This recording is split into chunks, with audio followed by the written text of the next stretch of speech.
कि उसकी योजना पूरी तरह काम कर गई है। वो फिर एक स्पीड बोट का इस्तेमाल करके उस लोकेशन की ओर निकल पड़ता है, लेकिन ब्रैडकॉक, जो पास के एक द्वीप पर है, उसे नोटिस कर लेती है। कुछ समय बाद नेथन एक विशाल चट्टान के नीचे एक गुफा में पहुंचता है, जहां दो प्राचीन स्पेनिश जहाज फंसे हुए हैं। दोनों फिर जहाज के अंदर जाते हैं और लकड़ी के बक्सों में भरा हुआ सोना पाते हैं।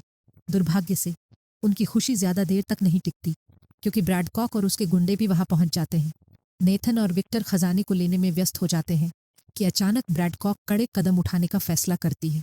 वो 2 हेलीकॉप्टरों को बुलाती है ताकि दोनों जहाज़ों को गुफा से बाहर निकाला जा सके, क्योंकि जहाज़ खुद अरबों में मूल्यवान है। बचने के लिए कोई और विकल्प नहीं बचता। विक्टर एक हेलीकॉप्टर पर चढ़ जाता है और ब्रैडकॉक के गुंडों को बेहोश कर देता है। निर्दयी खलनायक उसे नोटिस करती है और अपने आदमियों को हमला करने का आदेश देती है। इससे नेथन को जहाज पर लड़ना पड़ता है, जबकि विक्टर जहाज को बड़ी चट्टानों से दूर ले जाने की कोशिश करता है। दोनों अब एक हारती हुई लड़ाई लड़ रहे होते हैं, क्योंकि ब्रैडकॉक के आदमियों की संख्या बहुत ज्यादा है।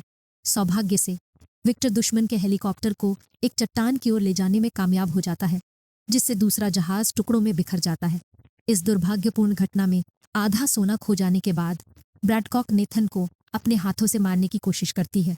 युवक आने वाले खतरे को पहचानता है और हेलीकॉप्टर के केबिन तक पहुंचने के लिए जहाज से चढ़ने की कोशिश करता है। दुर्भाग्य से ब्रैडकॉक उसके पैर पकड़ लेती है, जबकि नेथन हेलीकॉप्टर तक पहुंच ही वाला होता है। विक्टर, जो यह सब देख रहा होता है, अब एक चुनाव के सामने होता है। नेथन को बचाना या सोने के उस बैग के साथ भागना जिसे उसने पहले ही चुरा लिया था। आखिरकार वो सोने का बैग ब्रैडकॉक पर फेंक देता है, जिससे वो समुद्र में गिर जाती है। वो फिर नेथन को ऊपर खींच लेता है और दूसरा जहाज ब्रैडकॉक के ऊपर गिरकर उसे कुचल देता है। फिलिपिनो कोस्ट गार्ड मलबे के पास पहुंच रहा होता है। नेथन और विक्टर उड़ान भरने लगते हैं।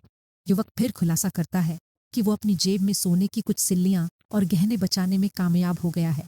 जैसे ही वे अपनी जीत का जश्न मनाने लगते हैं, उन्हें क्लो एक स्पीड बोट पर गलत कोऑर्डिनेशंस की ओर जाते हुए दिखाई देती है।